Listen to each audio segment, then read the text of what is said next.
Ikaw ba ang nagbago? O ako? O tayo?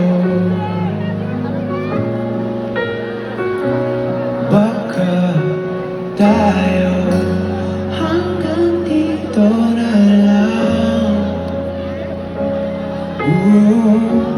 Hanggang dito na lang.